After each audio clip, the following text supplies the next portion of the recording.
Olá pessoal, o tema da aula de hoje é o estudo do sinal da função polinomial do primeiro grau, tá? Então vamos lá. Bom gente, inicialmente vamos relembrando que uma função f de r em R, cuja lei de formação tem essa cara, ax mais b, nós chamamos de função afim, tá? A e b são coeficientes reais. Caso esse a seja diferente de zero, nós podemos chamar essa função de polinomial do primeiro grau. Então, como eu disse, hoje a gente vai analisar o sinal dessa função, tá? De funções desse tipo aqui. Só que antes da gente tentar entender o que vem a ser o estudo do sinal dessa função polinomial do primeiro grau, a gente tem que saber quando é que uma função como essa é crescente ou decrescente, tá? Constante ela não pode ser, afinal de contas o a é diferente de zero. E além de entender o crescimento ou decrescimento dessa função, a gente tem que saber como é que se determina uma raiz, tá? Então vamos analisar isso primeiramente.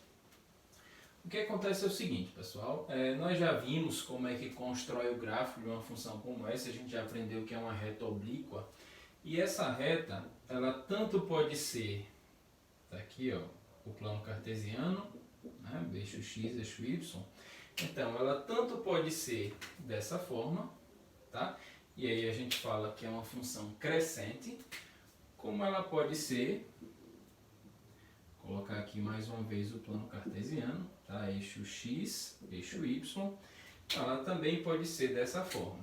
E aí nós falamos que ela é decrescente, tá? Portanto, se o gráfico for dessa forma, nós chamamos de função crescente, e se a reta tiver essa forma, nós chamamos de função decrescente. Agora a pergunta é, o que é que determina isso? Na realidade, o que determina é o valor do a, tá? Se você construir aí vários gráficos, você vai notar que sempre que a função, sempre que a reta, melhor dizendo, for dessa forma, é porque esse valor é positivo, tá? E sempre que a reta tiver esse formato, é porque o a é negativo. Então, em resumo, caso o a seja positivo, a função é crescente. E caso o a seja negativo, a função é decrescente. Beleza? Pronto, então isso é o crescimento ou decrescimento de uma função polinomial do primeiro grau. Agora, o que vem a ser zero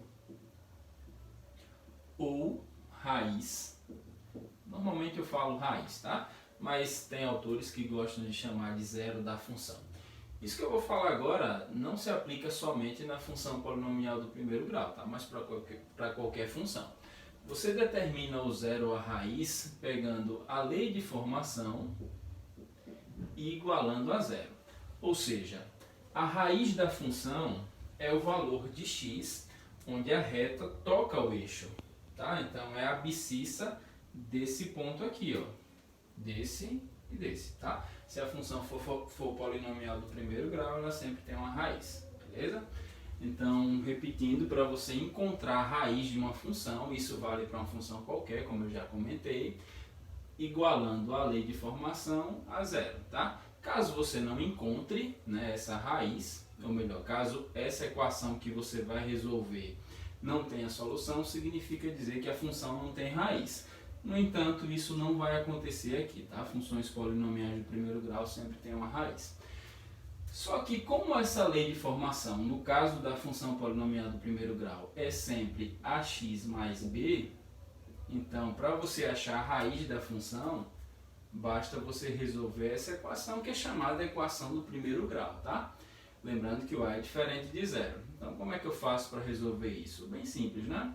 Lembrando que eu resolver a equação significa encontrar o valor de x.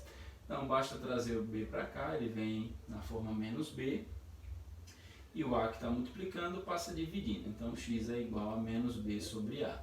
Em resumo, uma função polinomial do primeiro grau sempre tem uma raiz, e essa raiz sempre tem esse formato, menos b sobre a, tá? No caso da função afim, de modo geral, a função sendo constante, ou seja, o a sendo igual a zero, ela não corta o eixo x, tá bom? A menos que seja a própria função f de x igual a zero, e aí ela coincide com o próprio eixo x, tá bom? Pronto, então é assim que se determina a raiz de uma função polinomial do primeiro grau, resolvendo uma equação do primeiro grau. Agora sim, vamos falar sobre o estudo do sinal. O que acontece é o seguinte, ó, como é que você vai fazer o estudo do sinal de uma função do primeiro grau, função polinomial do primeiro grau. Veja só, para isso você deve analisar o eixo x, tá? Nas duas situações, na situação em que a função é crescente, ou seja, o a é maior que zero, e que a função é decrescente, ou seja, o a é menor do que zero. E aí nós já entendemos ali que se a função for crescente, a reta é dessa forma, e se a função for decrescente, a reta é dessa forma. E aqui nós já aprendemos que esse ponto, né, ou melhor, essa abscissa do ponto em que corta o eixo x, nós chamamos de raiz, que ali ficou claro que é menos b sobre a, nas duas situações, tá? Menos b sobre a. E aí o que acontece é o seguinte, ó, vamos ver aqui nessa primeira situação. Sempre que o valor de x for maior do que a raiz, a reta está acima do eixo x, ou seja, a sua imagem é positiva. Então, à direita da raiz, nós temos valores positivos. E, consequentemente, à esquerda da raiz, né, toda vez que o x for menor do que menos b sobre a reta está abaixo do eixo x e a sua ordenada é negativa. Tá? E aqui acontece exatamente o contrário, né? Quando o valor de x está à esquerda da raiz, a reta está acima do eixo x, portanto aqui é positivo e, consequentemente, aqui é negativo. Então, analisando essa imagem, a gente vai poder fazer o estudo do sinal da função, que você vai fazer da seguinte forma. Se f de x for igual a zero, isso significa, né?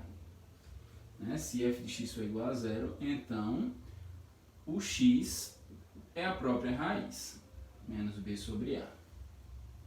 Se o f de x for maior do que zero, né, ou seja, nessa situação, significa dizer que o x é maior que menos b sobre a.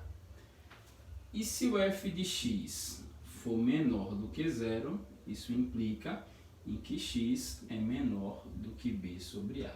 Daqui a pouco eu dou um exemplo com números, né, não tão generalizado, e aí talvez você entenda melhor o que eu estou falando. E aqui na outra situação, se f de x for igual a zero, então x é igual a menos b sobre a. Agora veja que aqui vai mudar. Se f de x for maior que zero, ou seja, nessa situação, o x está à esquerda, então ele não vai ser maior do que menos b sobre a, e sim menor. Então x vai ser menor que menos b sobre a. E finalmente, se f de x for menor do que zero, isso significa dizer que o x é maior que menos b sobre a. Então veja que é muito parecido, né? A análise no caso da função crescente e da função decrescente, a menos do sentido das desigualdades. Veja que na primeira linha aqui é exatamente a mesma coisa, tá? Se a imagem é zero, é porque o x é a raiz. Imagem é zero, significa dizer que o x é igual à própria raiz. No caso da função crescente, se a imagem for maior que zero, o x é maior que a raiz. Já no caso da função decrescente, é o contrário. Se o f de x, for maior que zero, então o x é menor do que a raiz.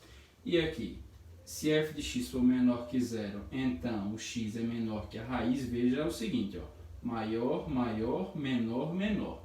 E aqui ficou o contrário. Se f de x é menor que zero, então x é maior que menos b sobre a. Então, observem, se aqui é maior, menor, menor, maior. Então, aqui no caso decrescente, você inverte a desigualdade. Eu vou dar um exemplo, como eu prometi agora há pouco, e aí você vai entender claramente do que é que eu estou falando. Um exemplo. Digamos que eu queira estudar, né, fazer o estudo do sinal da função f de x igual a 2x menos 6. Então vamos lá. Qual a primeira coisa que você deve fazer? Encontrar a raiz. Como é que eu faço para achar a raiz? Ou você simplesmente substitui aqui, né? Menos b sobre a. Aqui está claro que o b é menos 6 e o a é 2. Ou então, como eu comentei, você iguala a zero e resolve a equação do primeiro grau, o que é uma coisa bem simples. Então aqui seria 2x igual a 6, x igual a 6 dividido por 2, x igual a 3. Significa dizer que a raiz ou zero dessa função é 3. Agora a gente vai fazer essa figurinha e aí vai ficar fácil. Como é que seria? Eixo do x, basta o eixo x, não precisa do y. Analisando o valor do a, ele é positivo, portanto a função é crescente, dessa forma, crescente. Que valor é esse? O 3. Tá? Aqui é positivo, aqui é negativo. Por que positivo? Porque está acima do eixo x. Por que negativo? Porque a reta está abaixo do eixo x. Aí para finalizar, basta fazer isso. Como é uma função crescente, né, o a é maior que zero, então vai ser dessa forma aqui. Tá? Basta você repetir exatamente como está aqui, só trocando a raiz, que aqui eu escrevi de forma genérica, menos b sobre a, nessa situação por 3. Então a gente finaliza da seguinte forma. Se f de x for igual a zero, então x é igual a 3. Igual a igual. Se f de x for maior que zero, então x é maior que 3. E por último, se f de x for menor do que zero, então x é menor do que 3. E aí a gente finaliza. Perfeito, gente? Então, é assim que você faz o estudo do sinal de uma função polinomial do primeiro grau. Beleza? Espero que vocês tenham entendido. Até a próxima.